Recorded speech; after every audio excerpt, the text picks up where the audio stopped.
Town of Ollantaytambo, and this shows you how precipitous this high area is. So now the camera is scanning up towards the megalithic Temple of the Sun and more massive Inca constructions. The larger yelling stone is the most famous rune stone in the whole world. High in the Andes, just beyond the crowds rushing to Machu Picchu, lies a secret almost no one notices. The fortress of Ollantaytambo, carved into the mountainside, built with massive stones and water channels so precise that even modern engineers call it impossible. This site defies everything we think we know about ancient civilizations. These aren't myths or legends, these are physical, verifiable systems that still function flawlessly after 500 years without a single day of maintenance. Who designed it? How could a civilization centuries ago achieve such perfection with tools we can barely imagine? Over the next 20 minutes, we're going to uncover evidence that challenges everything you thought you knew about the Inca. Today, we're at the huge Inca site of Ollantaytambo at the northern end of the Sacred Valley of Peru. Ollantaytambo was largely created by the Inca, Revealing engineering knowledge so advanced, it forces experts to admit they do not understand how it was done. What if the Inca weren't the original builders?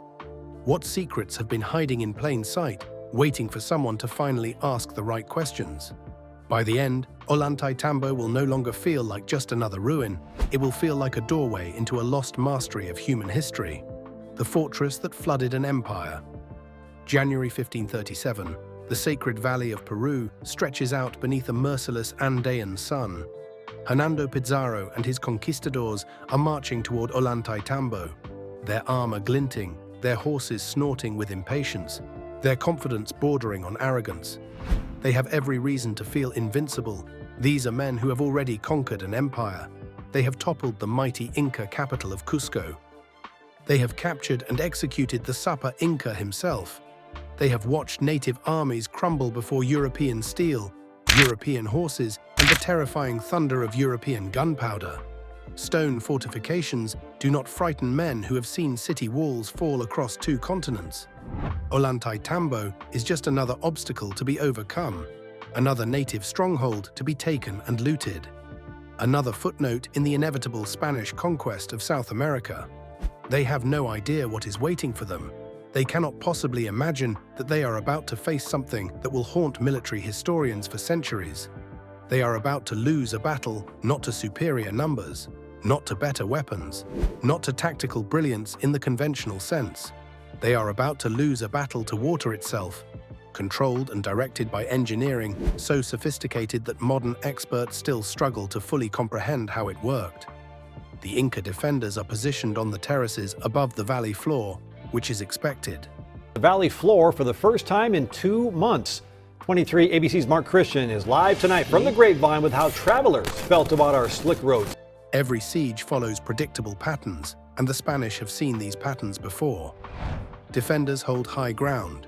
Attackers charge uphill. Superior weapons and discipline eventually overcome positional advantage. Pizarro orders his cavalry forward across the valley floor, the thundering hooves that have broken native resistance from Mexico to Peru.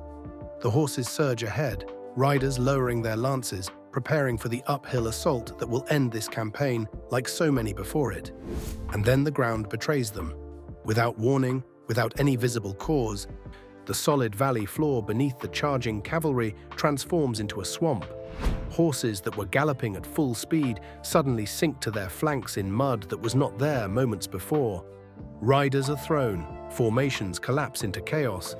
The disciplined charge dissolves into a desperate struggle just to stay upright, just to keep from drowning in terrain that has somehow become liquid. Water is flooding the valley, but not from the river. The conquistadors look up toward the terraces and see something that defies their understanding of warfare, of engineering, of what should be possible. The Inca defenders are opening channels, diverting the Patacancha River through a network of conduits carved into the mountainside. Water is flowing down through the terraces, but instead of cascading over the defensive walls and weakening them, it is being directed around them, through them, beneath them. The same water that is creating an impassable swamp in the valley floor is somehow reinforcing the fortress above. The terraces are not flooding.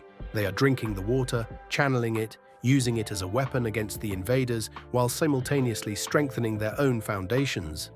The Spanish cavalry, the weapon that has conquered a hemisphere, is neutralized in minutes. Horses cannot charge through marsh. Armored men cannot fight while struggling to keep their mounts from sinking. The tactical situation has reversed completely. The defenders above are dry, stable, and protected by walls that seem to grow stronger as the water flows. The attackers below are floundering in terrain that has become a death trap. Hernando Pizarro, a man who has never retreated from a native force in his entire military career, orders withdrawal.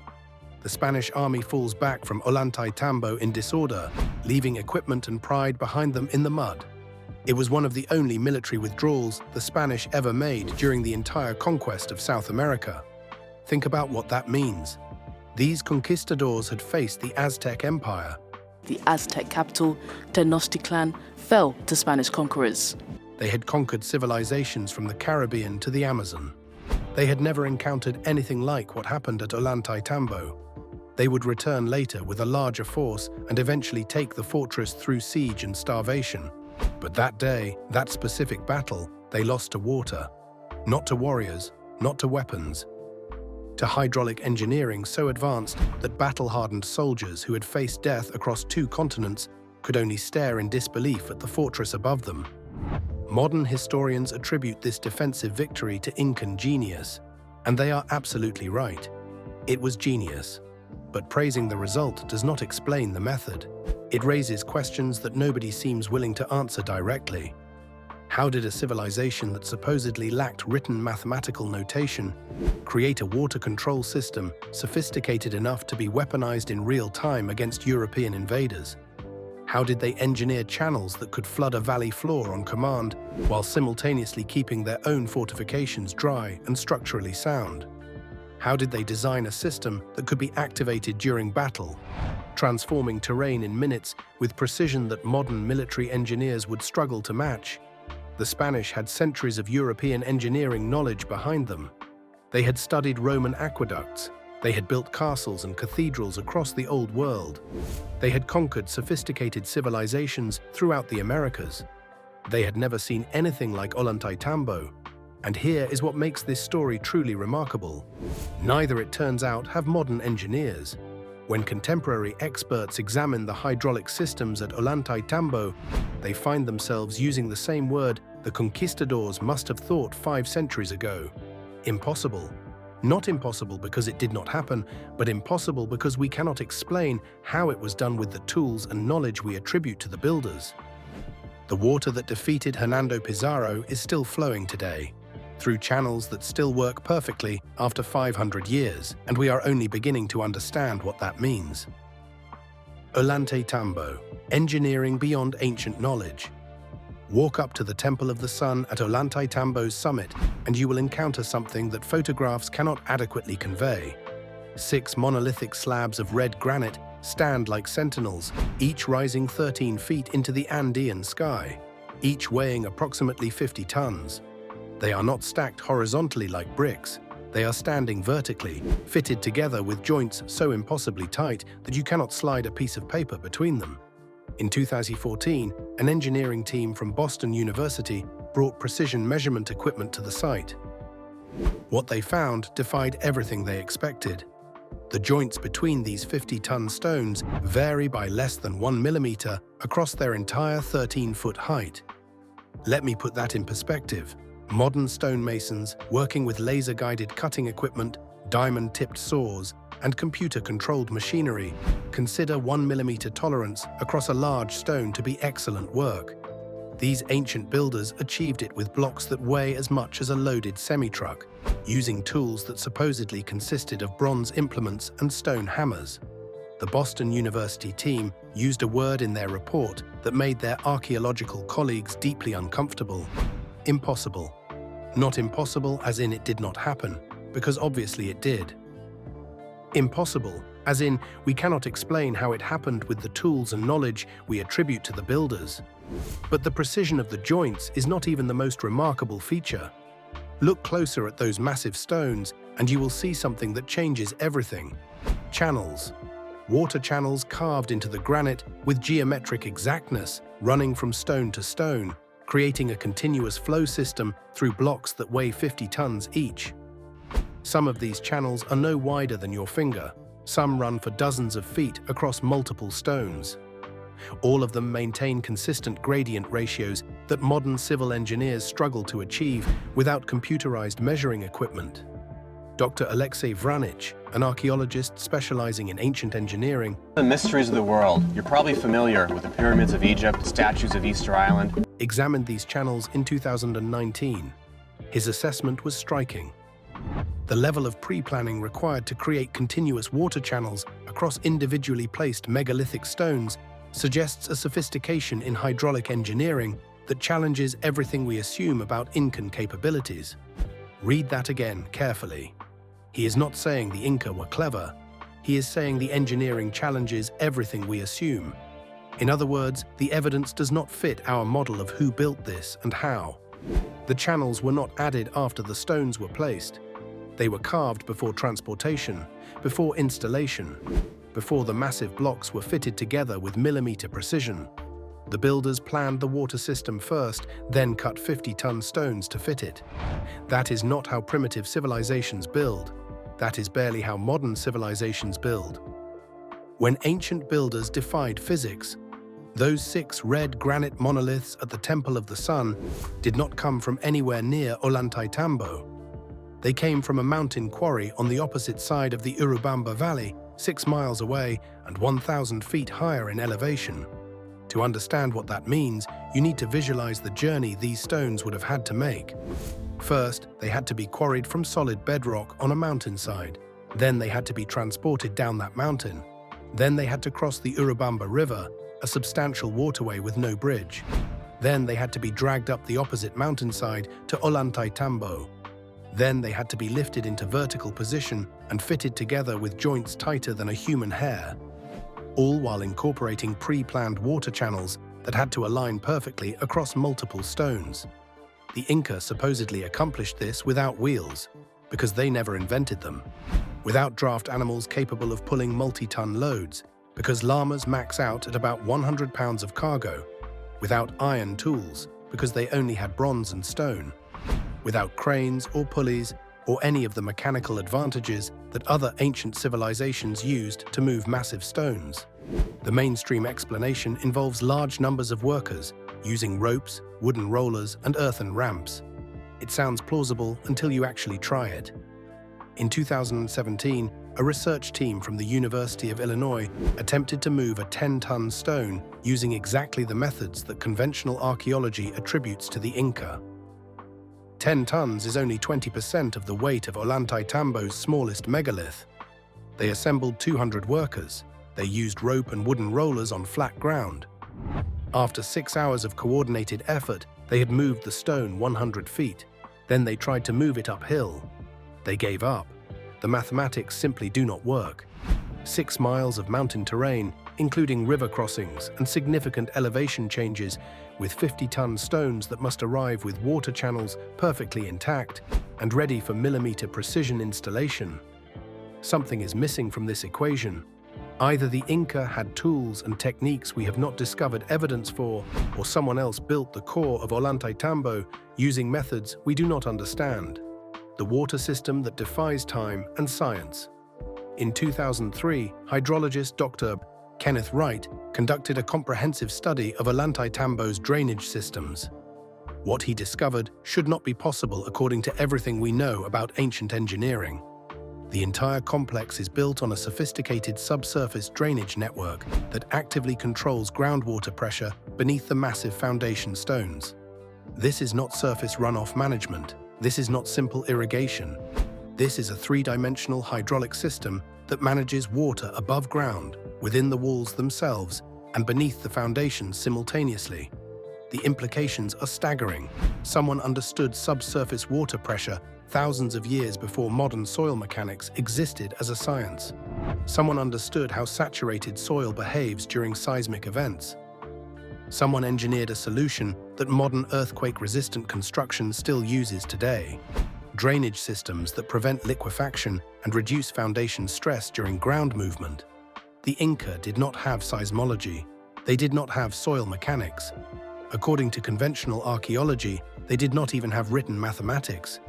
Yet Ollantaytambo incorporates engineering principles that were not formally understood in the Western world until the 20th century. The proof is in the survival rate.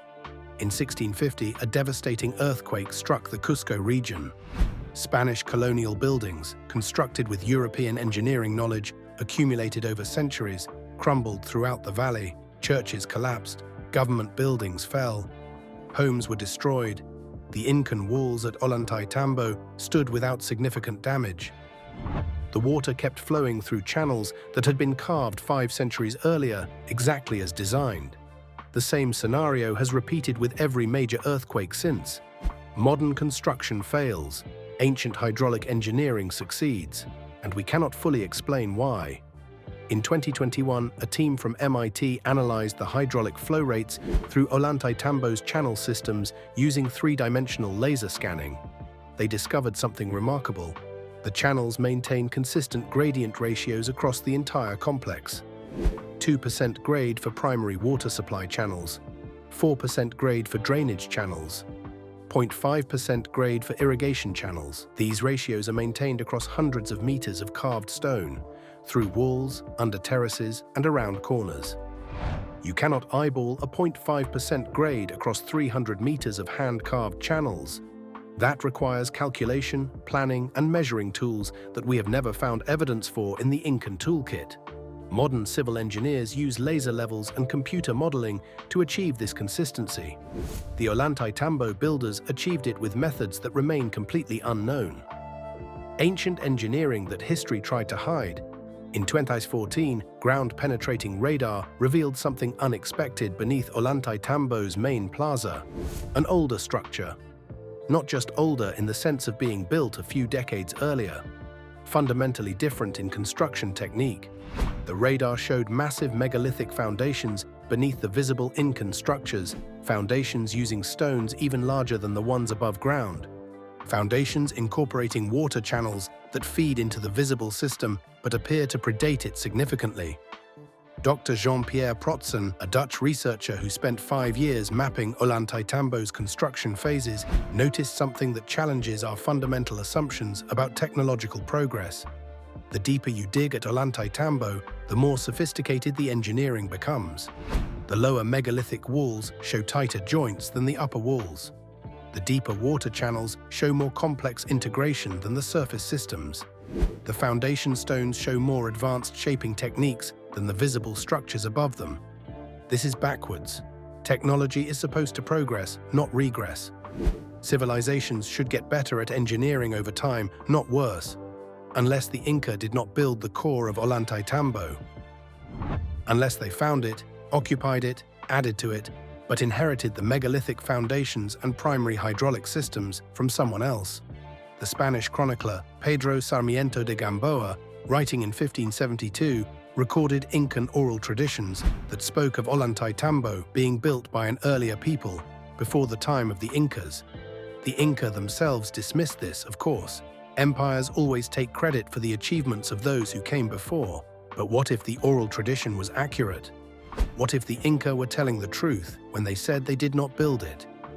The archaeological evidence increasingly supports this interpretation. The visible Incan additions at Ollantaytambo are impressive by any standard, but they are measurably cruder than the megalithic core.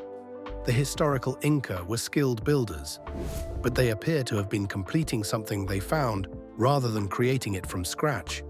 On the mountain quarry across the valley, there are stones that were never finished.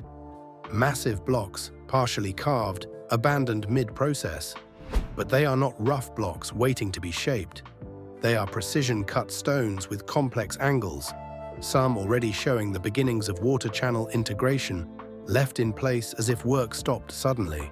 One block in particular, nicknamed the Pregnant Stone by locals, weighs an estimated 250 tons and shows evidence of advanced fracturing techniques. holes drilled in precise geometric patterns, presumably to split the rock along controlled planes. The pattern suggests knowledge of crystalline structure in stone, understanding of stress propagation, techniques that modern quarry engineers still use today. Why were these stones abandoned? No historical record explains it. The Inca never wrote about it. The Spanish never documented the reason because by the time they arrived, the quarry had been inactive for centuries. Those unfinished stones preserve evidence of construction techniques that do not match what we think the Inca could do. And they raise a haunting question. What happened to the people who were building this, and why did they stop? The ancient mastery that stuns modern science. In 2018, the American Society of Civil Engineers sent a delegation to Ollantaytambo. Their report, published in the Journal of Performance of Constructed Facilities, contained a paragraph that sent shockwaves through both the engineering and archaeological communities. The integrated hydraulic and structural systems at Ollantaytambo demonstrate knowledge of soil mechanics, hydrology, and seismic engineering that would be remarkable for any pre-industrial civilization. Several features, particularly the sub-foundation drainage network and its coordination with megalithic construction, would challenge modern engineering firms if attempted without contemporary computational tools. Read that carefully. They are saying that modern engineering firms, with all our technology, would struggle to replicate what exists at Ollantaytambo. They are saying the ancient builders possessed knowledge that we consider advanced even by 21st century standards. Christopher Dunn, a precision engineer who spent 40 years in aerospace manufacturing, visited Ollantaytambo in 2015. His assessment of the stone-cutting precision was blunt. These tolerances are what we aim for in aerospace components. Achieving them in 50-ton granite blocks without diamond tooling and without precision measuring instruments stretches credibility. He is not proposing aliens. He is not suggesting ancient astronauts. He is saying, as a professional who has spent his career achieving precision in manufacturing, that something is fundamentally missing from our understanding of ancient capabilities. Either we are wrong about what tools they had, or we are wrong about who built it, or both. There is a growing perspective among engineers and alternative researchers that does not require invoking extraterrestrial intervention. It simply requires acknowledging that a sophisticated pre-Incan civilization existed, one with advanced hydraulic engineering knowledge that the Inca inherited but could not fully replicate. The evidence supports this interpretation. Megalithic foundations beneath Incan structures showing superior engineering. Water systems integrated into core construction rather than added later. Precision that declines in later additions. Oral traditions speaking of pre-Incan builders. Unfinished advanced work was abandoned suddenly. No visible learning curve in hydraulic engineering. Mainstream archaeology resists this interpretation because it would require rewriting timelines. The Inca Empire existed from 1438 to 1533 CE. If Ollantaytambo's core is significantly older, then we have to admit we do not know who built it. And academia does not like admitting ignorance. Ollantaytambo still stands, rising from the Andes like a fortress of secrets, its stones fitting tighter than a hair, its channels guiding water with precision that defies time. 5 centuries of rain, earthquakes, and human footsteps have passed, and yet the system works exactly as it was designed. Every carved channel, every massive monolith, every joint that flexes imperceptibly with the mountain's tremors is a testament to knowledge we thought had been lost. Or perhaps knowledge we've never fully understood. And that's the unsettling question that lingers. Who built this? Was it the Inca, or did they inherit a mastery from a civilization older, wiser, and more capable than history has recorded? How much have we misunderstood about human ingenuity? How many of our assumptions about the past are wrong because we haven't been looking closely enough? Ollantaytambo doesn't just challenge archaeology, it challenges everything we believe about the limits of human engineering, about what ancient people were capable of, and about the knowledge that may have vanished completely from the record of history. And if this site exists, perfectly engineered, what other mysteries are waiting in the mountains, in deserts, beneath the soil, in plain sight, quietly defying explanation? The stones remain, the water flows, the secret endures, And yet, the story is far from over. What else have we missed? What other truths are carved into the earth, waiting for someone to notice, to question, to uncover them? The past is still speaking. We just have to listen carefully enough to hear it.